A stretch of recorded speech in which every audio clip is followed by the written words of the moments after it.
So bad, I like to walk around with this. I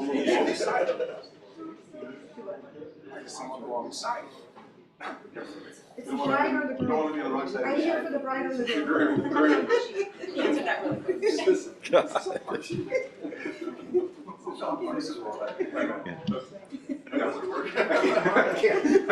I can't be left. Well, I'll pull my chair in the middle.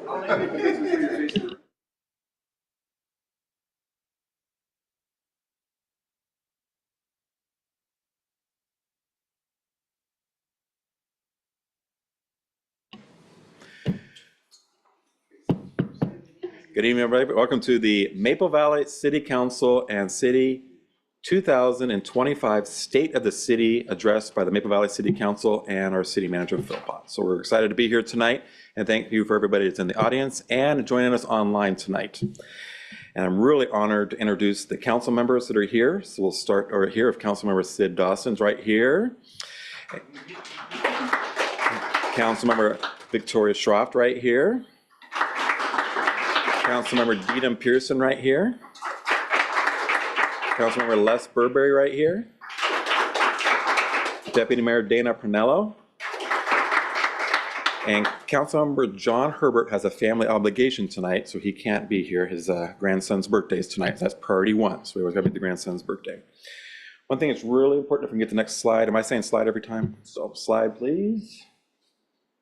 Is our vision, mission, and core values. And what's really important is especially our mission to create a city that is the crown jewel of the Pacific Northwest. That's really important to the city of Maple Valley, that we have a city where people feel warm, welcome, and like they belong here.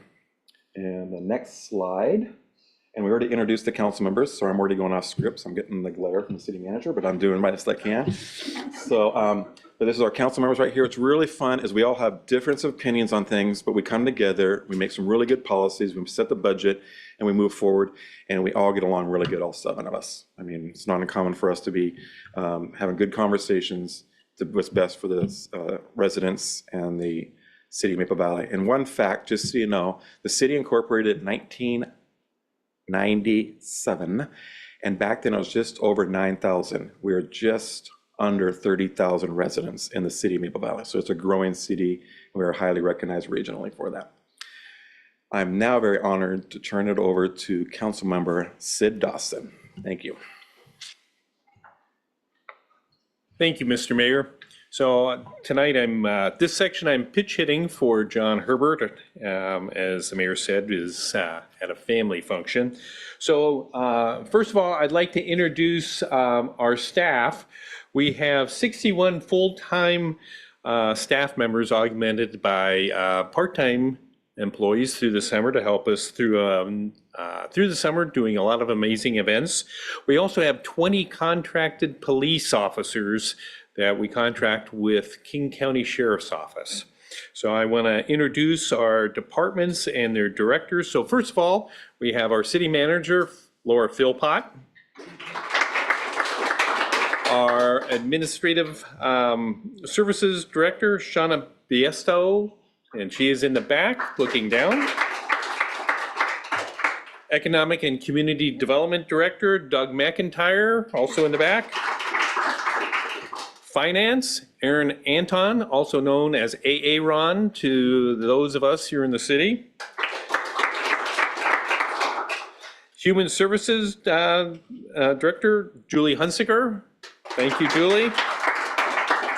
Parks and Recreation, and also the Assistant City Manager, Dave Johnson. Public Works is Tawny Dalzell. She's back there. I can barely see her now. And our police chief is Chief Tony Lockhart. Thank you, Tony.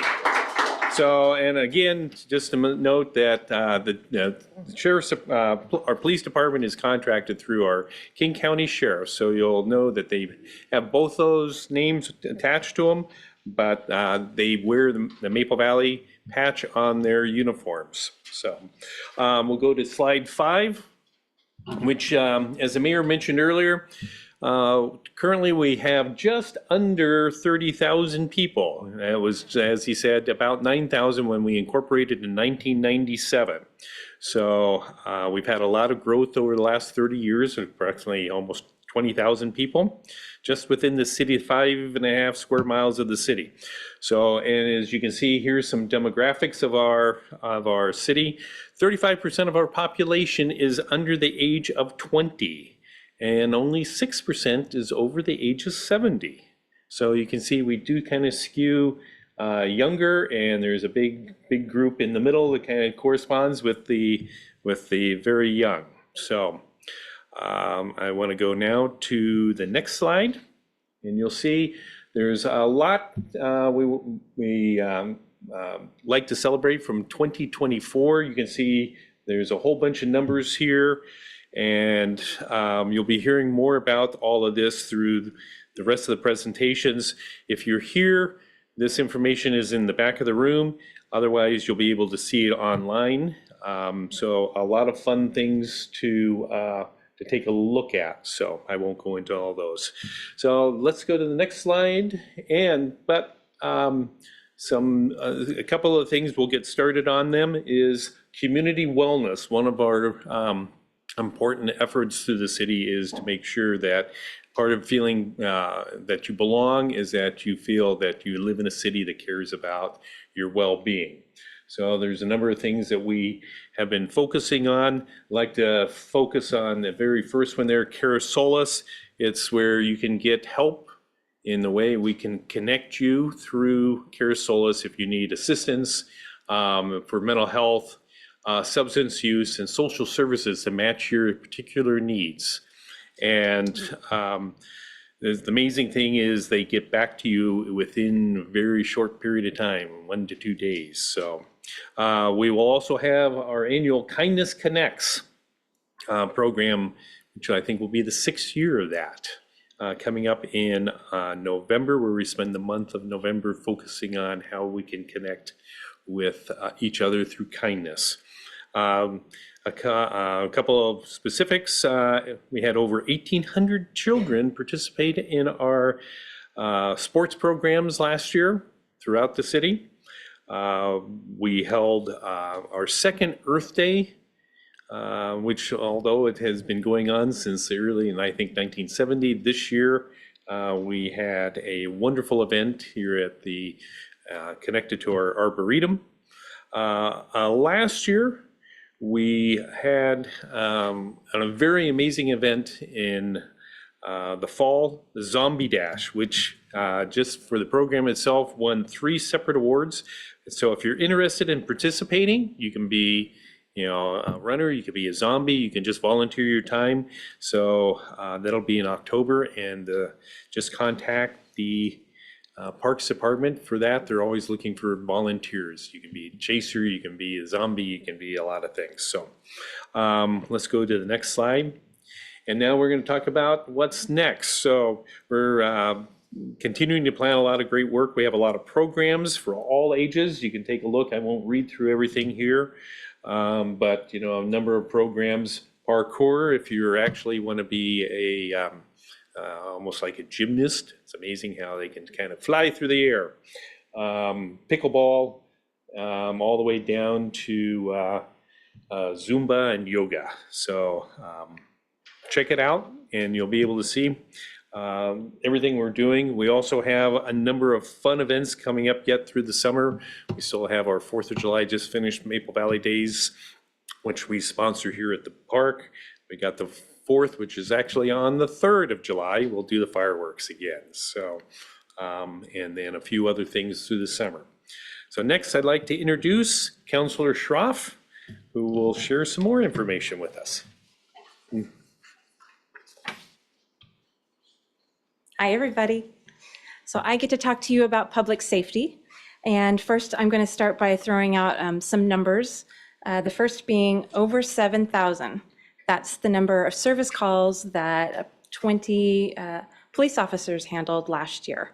And of those 7,000 calls, over 7,000 calls, almost half of them were police on views. And that means they were witnessed by a police officer, or they were engaging with a business. And the reason why that's an important distinction is because I think it demonstrates council joint commitment with our police department to be interactive with our community, to reach out and have multiple touch points, and in more ways than just tickets and arrests, although those happen from time to time. And some of those ways that they're engaging are working with local businesses to combat retail theft. You'll see them popping over at the community center to have lunch with seniors. You'll see them interacting with folks at our, last year it was 15 community events. This year they've ramped them up. We have even more. And all the way to connecting with our neighbors who might be struggling and help them get emergency services that they may need. So, and it is impossible to talk about police without bragging about our explorers. So it's true what you've heard. We do have the best explorer post in the state. So they have an impressive 6,500 hours in 2024 of volunteering for our city. And they have multiple awards. The Michael Schultz was last year's King County Sheriff's Office Explorer of the Year, and many, many other awards. I wish I had time to name them all to you today. And last year, we continued to shore up our emergency management efforts with the new generator at City Hall, the bomb cyclone response that we all saw around town, and the continued emergency preparedness fairs that everybody enjoys every year. Next slide, please. So looking ahead, we're going to be focusing on speeding, DUIs, aggressive and distracted driving next year. These are behaviors that can result in serious injury, at times death, God bless you. And we have a commitment to try and make sure those are not things that occur in our city. We are continuing to work with our business partners, we, meaning the police department, to combat retail theft. And that's a pretty heavy lift, and they're working diligently to try to get as much engagement as they can to help with that. The council has approved hiring a new detective who's focused on retail theft and hoping to have that filled in 2026, and that'll be a help as well. And we're additionally installing our new Flock camera system, and that'll be something to subsidize and help our current patrol officers assist with crime prevention and investigations. And our neighboring cities, Black Diamond and Covington, already have those systems in place as well, so we'll be working together. And the chief and patrol officers will continue to work hard on connecting with the community and building the relationships that I've been talking about. And we're looking forward to see what they do in the next year. And thank you all for your service. Okay. And now it is my pleasure to introduce Councilor Pearson. Thank you. Good evening, everyone. One of our top priorities is strengthening our communication with our community. We have a variety of ways that we connect with our community members. I'm going to share with you just some of them. We launched a new website this year, and it's a great central hub for all our community members to be able to receive information, such as signing up for e-notifications, even connecting and sharing information with us through SeeClickFix. You know, if you see something in the community that needs our attention, you can go on the website and be able to connect on that and let us know. Also, we have lots of events happening in our community, and it's a great way to find out what they are, when they'll be happening. So great place for our community to be able to receive information. We've also implemented a new tool called REPT, which allows residents to ask questions and receive direct answers from our city representatives. We're going to have a quick look at how REPT is helping us connect. Who's Michael?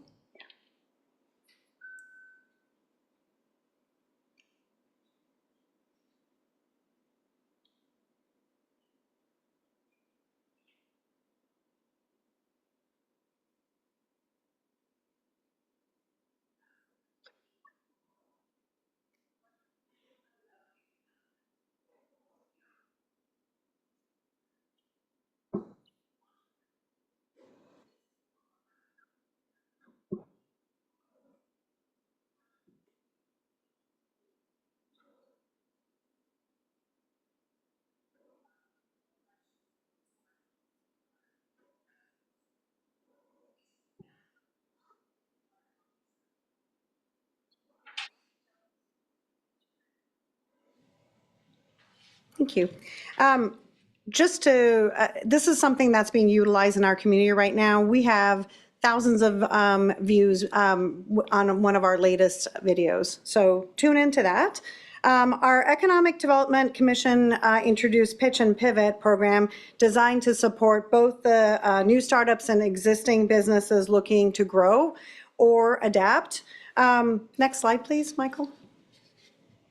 And then some of the things that we're looking forward to is that we've actually rebranded our Rept video responses on the website as Ask Norm over here, making it easy and fun to find answers to common questions. We're also very excited about our new permanent messaging boards at 3 key locations in the city. They're located at Kent Kangley west of 216th, SR 169 between Whitty and Wax Road heading southbound, and also SR 169 near the substation heading northbound. These boards should be up and running by the end of the year. And finally, keep an eye out for a community survey that's going to be coming out in the fall. We'd like to hear from you. We'd like to, so we can get feedback to help serve you better. And now, Councilor Burberry. Thank you so much, Councilor Pearson. As you might imagine, in a city like Maple Valley, as young as we are, having just been founded in 1997, infrastructure is an incredibly challenging issue. I recently traveled to Europe, cities that are over 1,000 years old. The East Coast, cities 250 years old, not uncommon. Our city, 25 years old. So you can imagine, obviously infrastructure is just huge. First of all, I just want to throw a shout out to Tawny Dazell, who has done an incredible job in prioritizing our work and also finding funding for the infrastructure that we are putting into place. These projects are hugely expensive, and these projects are extremely important to the really workings of our community. And so first of all, SR 169 widening near the Legacy site that's under construction currently. Our goal, of course, is to 4-lane Maple Valley Highway throughout the city, be able to introduce features that will both increase the throughput of that area, but also reduce the risk of serious accidents, injuries, and deaths. And so with the real infrastructure that's being placed there with the 2 roundabouts at 253rd and 260th, and the calming measure that will have as an effect in front of Rock Creek Elementary School, I'm excited about the prospect once this project is complete in the next 6 months or so. The Whitty Road roundabout was just completed this last year. And that was a huge project that we worked on for several years and will add not only beauty to that area because it was kind of a rough area, but tons of safety. One of the things that was really amazing to me was the return of coho salmon into Jenkins Creek. Frankly, when it was first discussed about the daylighting of Jenkins Creek right there at that intersection, I was rather dubious about what the effect of that would be. And this last year, we saw salmon return, and I have to say I had to eat my words. So it was pretty incredible. The beacons that have been placed have helped increase safety dramatically as well. We've seen these placed, particularly places where kids are crossing for school, and I'm excited to see that happen. New Parks Maintenance Building. Frankly, I don't know how Dave Johnson and his team was able to do what they did before with the rickety old building that they had.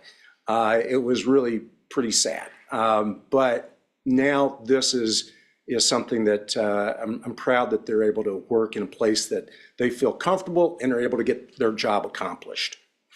The generator that was just placed this last year is huge for us. A new irrigation system that's gone in at the Arboretum, which was another jewel in the crown here, Maple Valley, and being able to assist in that. And then illustrated in front of us as well as the new playground equipment at Take a Break Park, which has, is really getting old, dated, and dilapidated. And so now it really looks sharp. There are some, next slide, please. There's some exciting new projects that are coming, and not the least of which is what you see pictured in front of you right here, which will be the pedestrian overpass over 169 at Rock Creek, connecting both sides of 169 so that now we have a safe way to be able to walk and ride between the farmers market, Legacy site, and Rock Creek Elementary and the communities on the east side of Maple Valley Highway. This project, we hope, are right now, we've got most of the funding for, but we hope that we'll have that all ready to roll and started by 2026. And so we're just cannot wait to see how that shapes up and looking for a really dynamic design there. Continued improvements, of course, on Kangley Highway, which is also in great need.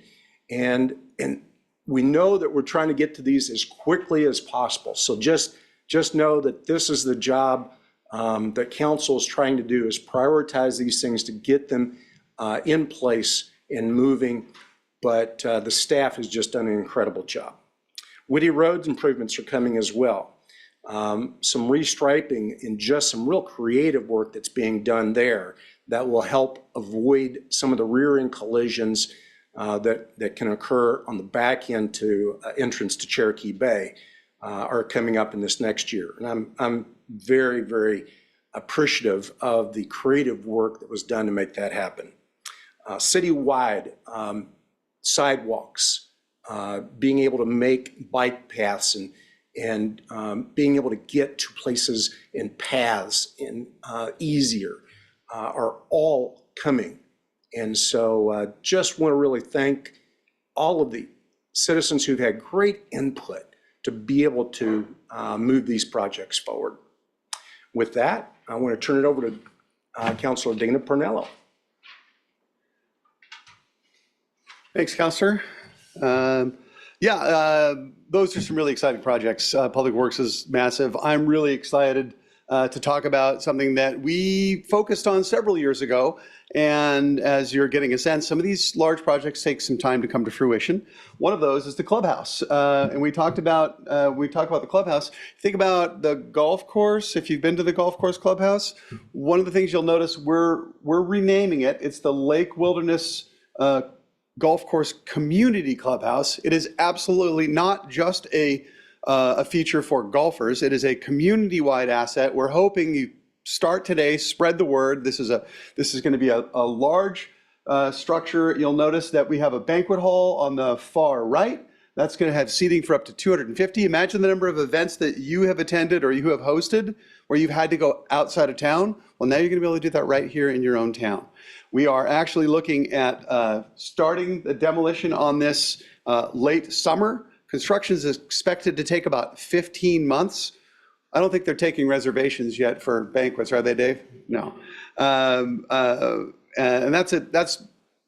that's a really exciting project because it is very real. It is funded. It is happening. We are breaking ground soon. So another thing we're working on is what's called the PROS plan. That's the Park Recreation and Open Space Plan, as well as the Lake Wilderness Park Master Plan. As you can tell, there's a lot of plans. We try to get community input on these things.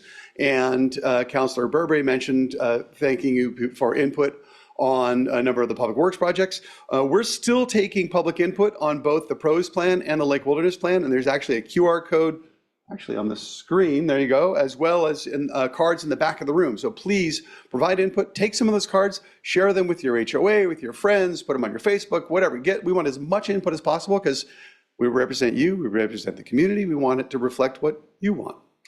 Let's go to slide 16, please. All right.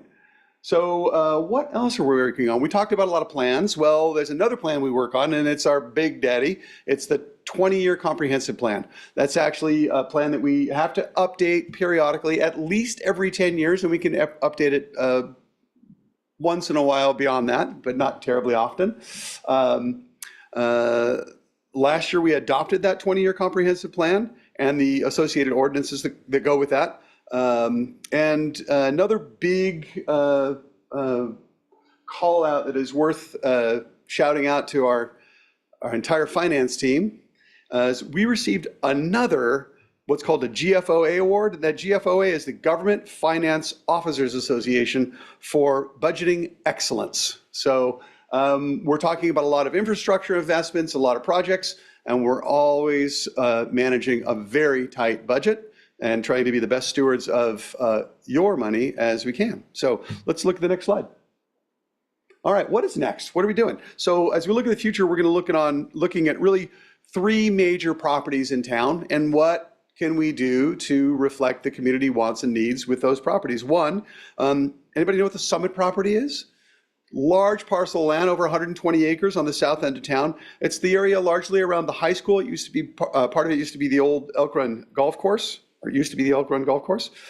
We also want to support the properties that are within our downtown area. That's the area that's south of our legacy site. And then the legacy site itself, which is where our existing farmers market is. So, and with that, I will turn it over to Mayor Kelly.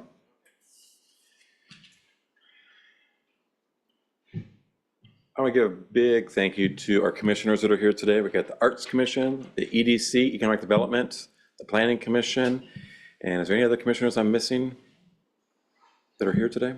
I want to thank the commissioners that are here, so thank you very much for being here.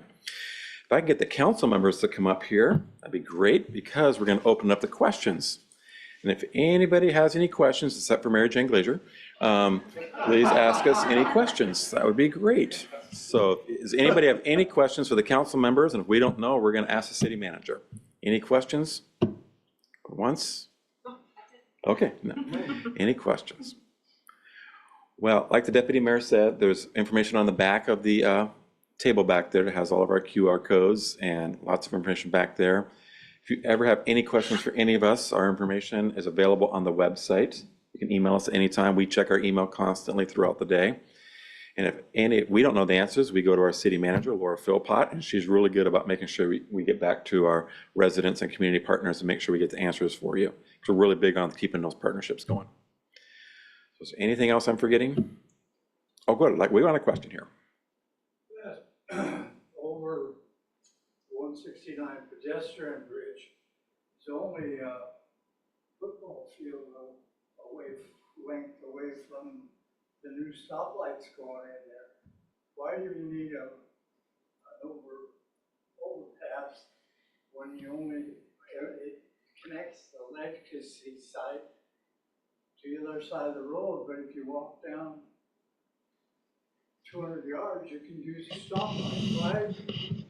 And why not get the state to give you money to widen 169 some more instead of building that overhead bridge? That's a great question. The state, thankfully, our teams are working with the state to get money to continue to widen 169. But the pedestrian bridge addresses. You need to repeat your question because he's not on a mic. Oh, okay. The question was for those who couldn't hear and for those online, why would we put in a pedestrian bridge so close to some major intersections where we have roundabouts? And the answer to that is, and the other part of the question was, why wouldn't we also then be widening 169 instead with that money? Well, the answer is we are continuing to widen 169. And then the other part of that question is, as an accomplished cyclist, lifelong cyclist and runner, I'm perfectly comfortable crossing the road or riding my bike on any road. But when we hear from the community, and we do hear from the community, people want to ride their bikes in town, and they want to allow their children to ride their bikes in town. They want to ride to the farmer's market, and they want to allow their children to ride to baseball games and soccer games, soccer games, or tennis or whatever it is. They want to be able to ride to school, and they don't feel comfortable allowing their children to cross the major highway that bisects our city. And this is one way of addressing that. Even though we know there are flashing beacons on smaller lights, those aren't really safe enough for a state highway for parents to feel comfortable allowing kids to cross that street. I feel comfortable doing it, but it's not about what I want and what I need. It's what does the community need and want to be able to feel safe moving around in all modes of transportation. My contention is that if you put it down by the high school, down by Safeway, all those high school kids will not have to be looking at their phones walking across the road. They can go on the bridge. I believe it'd be utilized more, connecting those two shopping centers. That's just my input.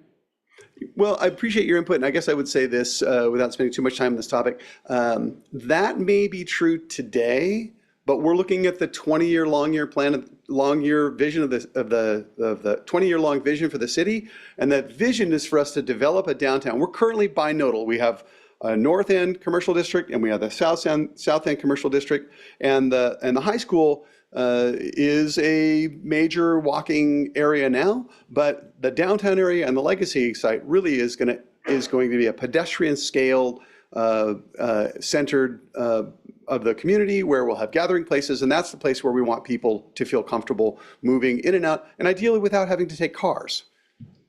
And if I might add, Yeah, please. part of the plan would it also note that we have at Four Corners stoplights, and those traffic signals stop the traffic. However, on the on our roundabouts, traffic doesn't stop, and so that inherently causes an issue in terms of being able to have children to go across that major highway.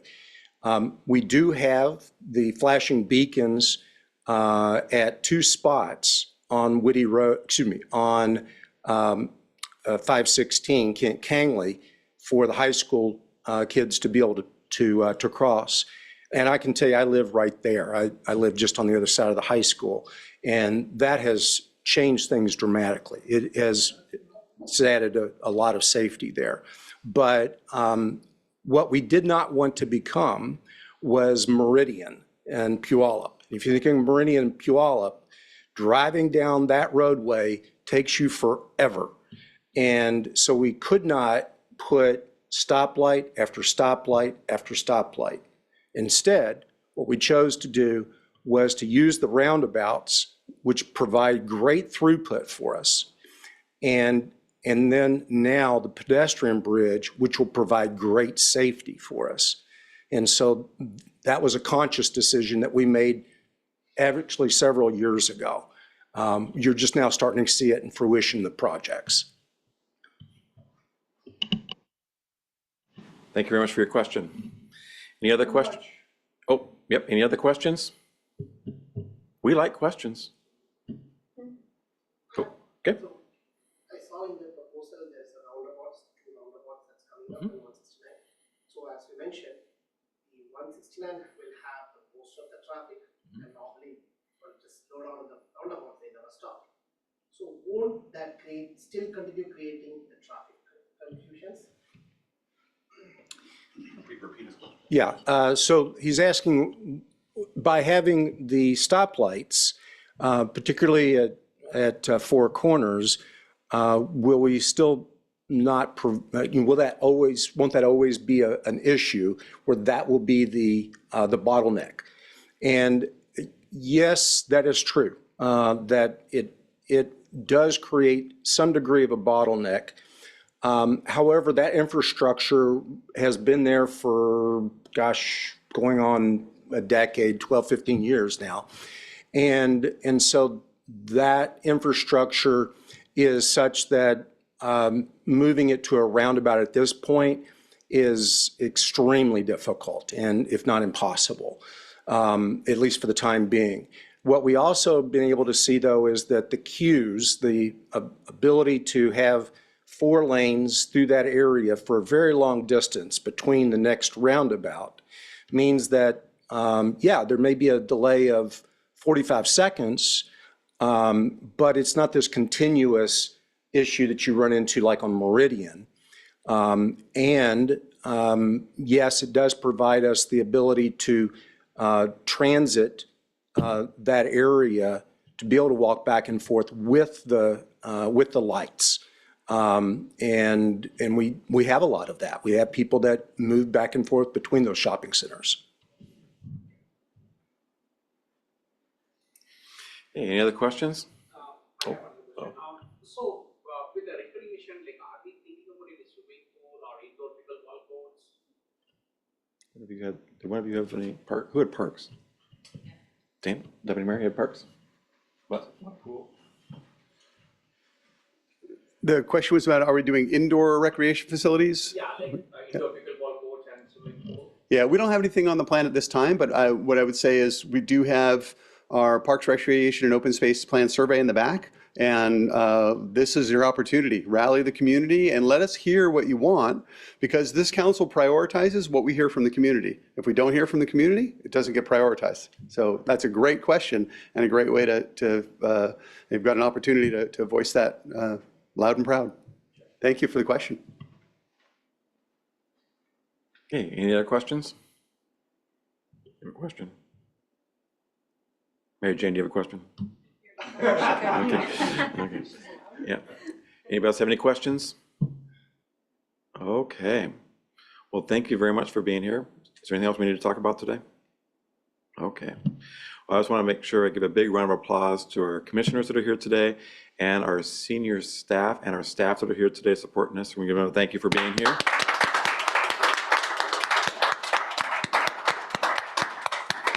I also want to thank the council, the 7 council members. We spend a lot of hours putting into all these meetings, and it does not go unnoticed all the work we do, because we are recognized as one of the best cities to live in the state of Washington because of all the work that we all do together. And please reach out to us, and we really need people to do those surveys so we can hear what's going on. It means a lot to us. On that note, we are going to end this at 6:38 p.m. So thank you very much.